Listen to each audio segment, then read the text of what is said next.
ನಮಸ್ಕಾರ, ಎಲ್ಲರಿಗೂ ಕೃಷಿ ಭೂಮಿ ಯೂಟ್ಯೂಬ್ ಚಾನಲ್ಗೆ ಸ್ವಾಗತ. ಇಂದು ನಾವು ದ್ರಾಕ್ಷಿಯಲ್ಲಿ ಅತ್ಯಂತ ಕಡಿಮೆ ಖರ್ಚಿನಲ್ಲಿ ಅತ್ಯಧಿಕ ಲಾಭ ನೀಡುವ ಒಂದು ವಿಷಯದ ಬಗ್ಗೆ ತಿಳ್ಕೊಳ್ಳೋಣ. ಅದೇನೆಂದ್ರೆ ಹಸಿರೆಲೆ ಗೊಬ್ಬರ.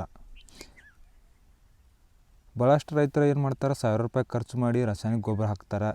ಆದರೆ ಮಣ್ಣಿನಲ್ಲಿ ಜೀವ ಇಲ್ಲದಿದ್ದರೆ ಆ ರಾಸಾಯನಿಕ ಗೊಬ್ಬರಗಳ ಪರಿಣಾಮ ಕೂಡ ಕಡಿಮೆ ಆಗ್ತದೆ.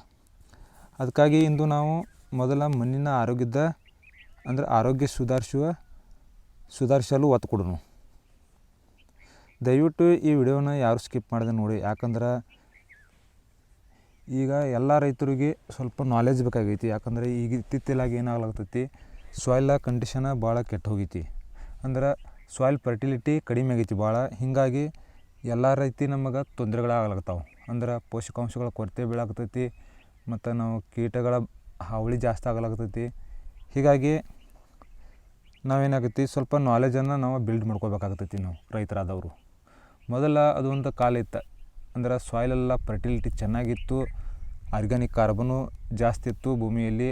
ಅವಾಗ ಯಾರೇ ಅಂದ್ರೆ ನಾಲೆಜ್ ಇಲ್ಲದವ್ರು ಕೂಡ ಕೃಷಿ ಮಾಡಿದ್ರೆ ಅದು ಸಕ್ಸಸ್ ಆಗ್ತಿತ್ತು. ಆದರೆ ಈಗ ಆ ರೀತಿ ಆಗ್ಲಾಗ್ತಿಲ್ಲ. ಸ್ವಲ್ಪ ರಿಸ್ಕಿಯಾಗಿ ಹೊಟ್ಟೈತಿ ಕೃಷಿ. ಅಂದರೆ ಈಗೇನಾಗತ್ತೈತಿ, ವಾತಾವರಣ ಯಾರೂ ಪ್ರೆಡಿಕ್ಟ್ ಮಾಡೋಕ್ಕಾಗಲ್ಲ. ಹೀಗಾಗಿ ಏನಾಗ್ತೈತಿ, ಇಲ್ಲಿ ನಾವು ಸ್ವಲ್ಪ ಸಾಯಿಲ್ ಬಗ್ಗೆ ಮತ್ತು ನಮ್ಮ ಬೆಳೆಗಳ ಏನು ರೋಗ ಆಗಲಿ, ಕೀಟಗಳು ಯಾವಾಗ ಆಗ್ತಾವೆ ಮತ್ತು ಮಣ್ಣಿನ ಗುಣಧರ್ಮ ಬಗ್ಗೆ ನಾವು ಸ್ವಲ್ಪ ನಾಲೆಜನ್ನು ಬಿಲ್ಡ್ ಮಾಡಿದ್ರೆ ನಮಗೆ ಆಟೋಮೆಟಿಕ್ಕಾಗಿ ಯಾವಾಗ ನಾವು ಸ್ಪ್ರೇ ಮಾಡಬೇಕು, ಯಾವಾಗ ನಾವು ಫರ್ಟಿಲೈಸರ್ ಕೊಡಬೇಕು ಅನ್ನೋದು ಗೊತ್ತಾಗ್ತೈತಿ. ಹೀಗಾಗಿ ಯಾರು ಬ್ಲೈಂಡಾಗಿ ಸ್ಪ್ರೇ ಆಗಲಿ ಫರ್ಟಿಲೈಸರ್ ಆಗಲಿ ಕೊಡ್ಲಿಕ್ಕೆ ಹೋಗಬೇಡ್ರಿ. ಅದರ ಬಗ್ಗೆ ಸ್ವಲ್ಪ ನಾಲೆಜ್ ಇಟ್ಕೊಂಡು ಕೊಡ್ರಿ. ಇಲ್ಲಾಂದರೆ ನಿಮ್ಗೆ ಏನಾಗ್ತೈತಿ, ಡೈರೆಕ್ಟ್ ನಿಮ್ದು ಸಾಯಿಲ್ ಫರ್ಟಿಲಿಟಿ ಹಾಳಾಗ್ತೈತಿ ಮತ್ತು ನಿಮ್ದು ಖರ್ಚು ಕೂಡ ಜಾಸ್ತಿ ಆಗ್ತೈತಿ. ಈಗ ಇವತ್ತಿನ ವಿಡಿಯೋದಾಗ ನಾವು ಹಸಿರೆಲೆ ಗೊಬ್ಬರ ಬಗ್ಗೆ ನಾವು ನೋಡೋಣ. ಈ ಹಸಿರೆಲೆ ಗೊಬ್ಬರ ಅಂದರೆ ಏನು ಮತ್ತು ಹಸಿರೆಲೆ ಗೊಬ್ಬರದ ಮಹತ್ವ ಏನು, ಯಾವ ಬೆಳೆ ಬೆಳಿಬೇಕು ಹಸಿರೆಲೆ ಗೊಬ್ಬರಕ್ಕಾಗಿ, ಮತ್ತು ಯಾವಾಗ ಅದನ್ನು ಬಿತ್ತನೆ ಮಾಡಬೇಕು ಮತ್ತು ಅದನ್ನು ಯಾವಾಗ ನಾವು ಚಾಪ್ ಮಾಡಿ ಭೂಮಿಗೆ ಸೇರಿಸಬೇಕು. ಅಂದ್ರೆ ರೋಟೋವೇಟರ್ನಾಗಲಿ ನಾವು ಯಾವುದೇ ರೀತಿ ಅದನ್ನು ಕಟ್ ಮಾಡಿ ಯಾವ ರೀತಿ ಸೇರಿಸ್ಬೇಕಂತ ಇವತ್ತಿನ ವಿಡಿಯೋದಾಗ ನಾವು ನೋಡೋಣ. ಹಸಿರೆಲೆ ಗೊಬ್ಬರ ಅಂದರೆ ಏನಿಲ್ಲ, ಇದೊಂಥರ ನಾವು ಏನೇ ಅಂದರೆ ನಮ್ಮ ಜಮೀನಿನಲ್ಲಿ ಬೆಳೆದಿರುವಂಥ ಕಸ ಕಡ್ಡಿ ಕೂಡ ಅದೊಂದು ಹಸಿರೆಲೆ ಗೊಬ್ಬರ ಆಗಿ ಕನ್ವರ್ಟ್ ಆಗ್ತೈತಿ. ಅಂದ್ರೆ ನಾವು ಈಗ ಹಸಿರೆಲೆ ಗೊಬ್ಬರ ಈಗ ಇತ್ತಿತ್ತಲಾಗಿ ಏನಾಗ್ಲಾಗ್ತೈತಿ, ಮೊದಲೆಲ್ಲ ಜಾಸ್ತಿ ಏನು ಬೆಳೆದಿರುವಂಥ ಕಸ ಕಡ್ಡಿಯನ್ನು ಮನೆಗೆ ಸೇರಿಸ್ತಿದ್ರು. ಆದರೆ ಈಗೇನಾಗ್ಲಾಗ್ತೈತಿ, ಹಸಿರೆಲೆ ಗೊಬ್ಬರ ಆಗಿ ಏನೇನು ಯೂಸ್ ಮಾಡಾಕ್ತಾರಂದ್ರೆ ಸೆಣಬಾಗಲಿ ಈ ರೀತಿ ಬೆಳೆಗಳನ್ನು ಬಿತ್ತಿ ಅದು ಒಂದು ಹಂತಕ್ಕೆ ಅಂದ್ರೆ 40-45 ದಿನದಿಂದ 60 ದಿನದೊಳಗಾದ್ರೆ ಅಂದ್ರೆ ಹೂಗಟ್ಟು ಸಮಯದಾಗ ಅದನ್ನು ಕಟ್ ಮಾಡಿ ಸೇರಿಸೋದಕ್ಕೆ ನಾವು ಹಸಿರೆಲೆ ಗೊಬ್ಬರ ಅಂತೀವಿ. ಈ ಹಸಿರೆಲೆ ಗೊಬ್ಬರದ ಮಹತ್ವ ಏನಂತ ಇವತ್ತಿನ ವಿಡಿಯೋದಾಗ ನಾವು ನೋಡೋಣ. ಈ ಹಸಿರೆಲೆ ಗೊಬ್ಬರ ಮಣ್ಣಿನ ಸಾವಯವ ಇಂಗಾಲನ ಜಾಸ್ತಿ ಮಾಡ್ತೈತೆ. ಅಂದ್ರೆ ಆರ್ಗ್ಯಾನಿಕ್ ಕಾರ್ಬನ್. ಇದು ಆರ್ಗ್ಯಾನಿಕ್ ಕಾರ್ಬನ್ ಅಂದ್ರೆ ಏನು? ಆರ್ಗ್ಯಾನಿಕ್ ಕಾರ್ಬನ್ ಅಂದ್ರೆ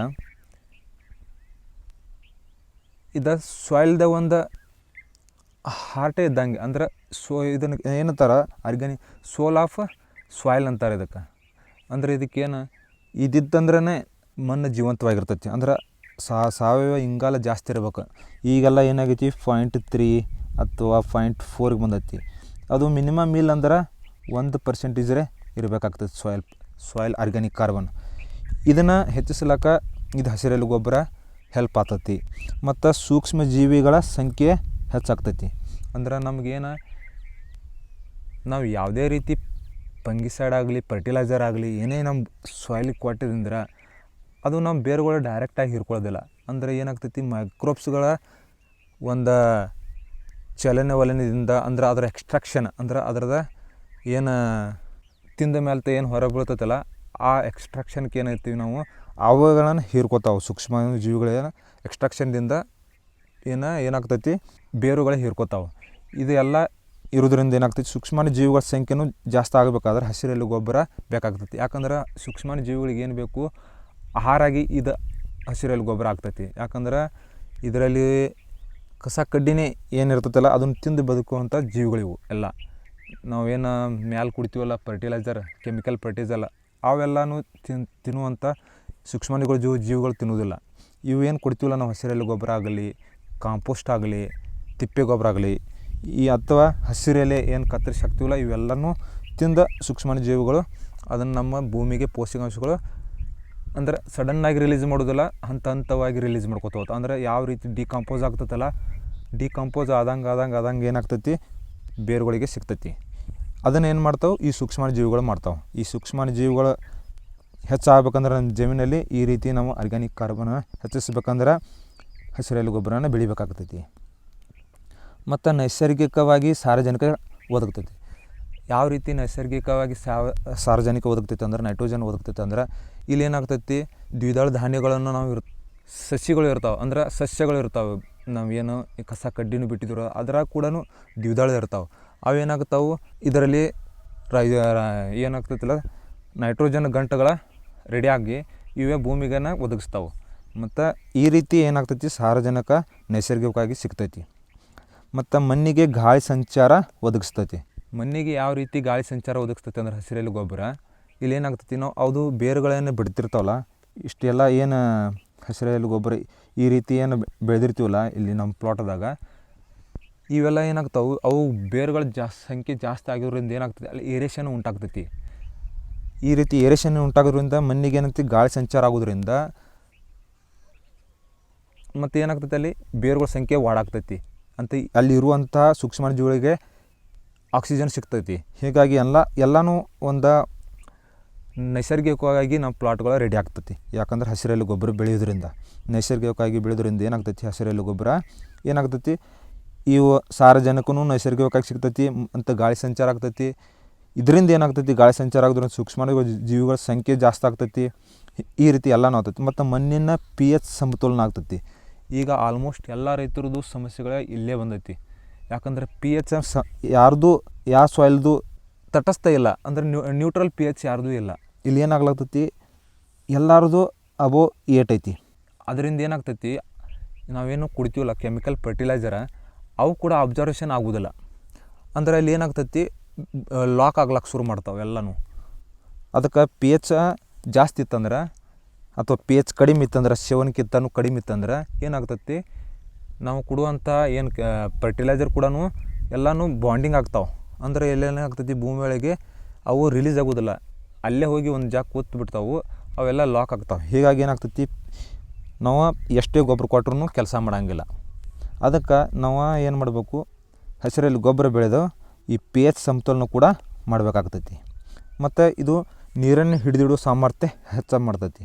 ಯಾವ ರೀತಿ ಅಂದ್ರೆ ಇಲ್ಲಿ ಏನೇ ಬೆಳೆದಿರ್ತೀವಲ್ಲ ಇವು ಕಸ ಕಡ್ಡಿ ಏನು ಬೆಳೆದಿರ್ತೀವಲ್ಲ ಅಂದ್ರೆ ಹಸಿರೆಲೆ ಗೊಬ್ಬರ ಬೆಳೆದಿರ್ತೀವಲ್ಲ ಇವೆಲ್ಲ ಬೇರುಗಳ ಮುಖಾಂತರ ಸಾಕಷ್ಟು ಪ್ರಮಾಣದಾಗ ನೀರು ಹೋಗಿ ಗಾಳಿ ಹೋಗಿ ಎಲ್ಲನೂ ಏನಾಗ್ತೈತಿ ಇಲ್ಲಿ ನೀರು ಹಿಡಿಯೋ ಸಾಮರ್ಥ್ಯ ಜಾಸ್ತಿ ಆಗ್ತೈತಿ.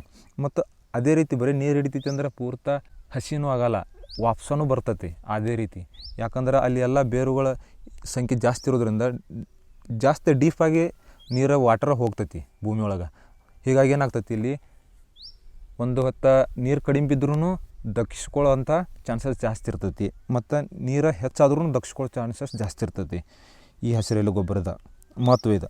ಮತ್ತು ರಾಸಾಯನಿಕ ಗೊಬ್ಬರದ ಬಳಕೆ ಕೂಡ ಕಡಿಮೆ ಆಗ್ತೈತಿ. ಇಷ್ಟೆಲ್ಲ ಆದಮೇಲೆ ನಾವು ರಾಸಾಯನಿಕ ಗೊಬ್ಬರ ಕೊಡೋ ಜರೂರತ್ತೇ ಇರೋದಿಲ್ಲ. ಇಷ್ಟೆಲ್ಲನೂ ನಾವು ಇದ್ರದ್ದೇನು ಉಪಯೋಗ ಸರಿಯಾಗಿ ಉಪಯೋಗಿಸ್ಕೊಂಡೀವಿ ಅಂದ್ರೆ ರಾಸಾಯನಿಕ ಗೊಬ್ಬರ ಕೊಡೋ ಜರೂರತ್ತೇ ಇರೋದಿಲ್ಲ. ಯಾಕಂದ್ರೆ ಮಣ್ಣಿನ ಸಾವಯವ ಇಂಗಾಲ ಜಾಸ್ತಿ ಆಗ್ತೈತಿ, ಕ್ರಮೇಣ ಆಗ್ತೈತಿ. ಅಂದ್ರೆ ನಾವು ಇದನ್ನು ಪ್ರತಿ ವರ್ಷವೂ ಮಾಡ್ಕೊತ ಹೋದೆವು ಅಂದ್ರೆ ಜಾಸ್ತಿ ಆಗಕ್ಕೆ ಶುರು ಮಾಡ್ತೈತಿ. ಮತ್ತು ಸೂಕ್ಷ್ಮಾಣುಜೀವಿಗಳ ಸಂಖ್ಯೆ ಜಾಸ್ತಿ ಆಗ್ತೈತಿ, ನೈಸರ್ಗಿಕವಾಗಿ ಸಾರಜನಕ ಸಿಗ್ತೈತಿ, ಮಣ್ಣಿಗೆ ಗಾಳಿ ಸಂಚಾರ ಸುಧಾರಿಸ್ತೈತಿ. ಅದರಿಂದ ಮಣ್ಣಿನ pH ಸಮತೋಲನ ಕೂಡ ಆಗ್ತೈತಿ. ಮತ್ತು ಇದನ್ನು ಯಾವ ರೀತಿ ನಾವು ಬೆಳಿಬೇಕಂತ ನೋಡೋಣ. ಅಂದ್ರೆ ಯಾವ ಬೆಳೆ ಬೆಳಿಬೇಕು ಅಂದ್ರೆ ಈ ದ್ರಾಕ್ಷಿ ಪ್ಲಾಟ್ ಒಳಗೆ ನಾವು ಅಂದ್ರೆ ಇಲ್ಲಿ ನಾವೇನು ಮಾಡಿರ್ತೀವಲ್ಲ 10-6 ಸೈಜ್ ಅಥವಾ 10-5 ಸೈಜ್ ಏನು ಹಚ್ಚಿರ್ತೀವಲ್ಲ ಅದ್ರ ನಡುವಾಕ ನಾವು ಏನು ಮಾಡಬೇಕು, ಈಗ ಎಲ್ಲರೂ ಕಡ್ಡಿ ಮೆಚುರಿಟಿ ಆಗಿರ್ತಾವೆ. ಅಂದ್ರೆ ಜುಲೈದಾಗ ಎಲ್ಲರದು ಆಲ್ಮೋಸ್ಟ್ ಎಲ್ಲರ ಕಡ್ಡಿ ಮೆಚುರಿಟಿ ಆಗಿರ್ತಾವೆ.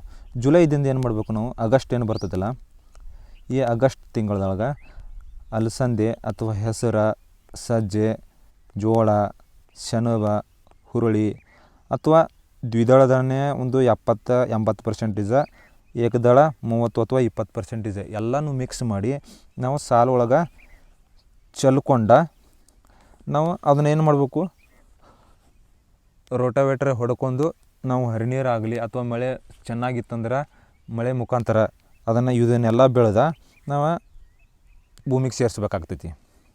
ಇದನ್ನು ನಾವು ಜುಲೈ 15ದಿಂದ ಅಂದ್ರೆ ಕಡ್ಡಿ ಮೆಚುರಿಟಿ ಆದಮೇಲೆ ಯಾವುದೇ ರೀತಿ ನಾವು ಸ್ಪ್ರೇಗಳನ್ನು ಕೊಡ್ತಿರಂಗಿಲ್ಲ. ಮತ್ತು ಮುಂದೆ ಏನೋ ಒಂದಿಷ್ಟು ಬುರಿ ಅಥವಾ ಕರ್ಫ ಏನೋ ಬಂದ್ರೂ ಅದು ಎಲ್ಲ ಕಡ್ಡಿ ಮೆಚುರಿಟಿ ಆಗಿರ್ತೈತಿ.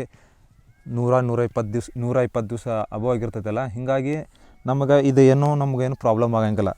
ಅದು ಬೆಳಿಲಿಕ್ಕೆ ಸಿಗ್ತಾನೋ ಅನುಕೂಲ ಆಗ್ತೈತಿ. ಯಾಕಂದ್ರೆ ನಮ್ದು ಅಲ್ಲಿ ಟ್ಯಾಕ್ಟರ್ ಅದನ್ನು ಗಾಡಿ ಓಡಾಡೋಂಗೂ ಇಲ್ಲ ಮತ್ತು ನಾವು ಸ್ಪ್ರೇಗಳು ಯಾವುದೇ ಜಾಸ್ತಿ ತೊಗೋತಿರಂಗಿಲ್ಲ.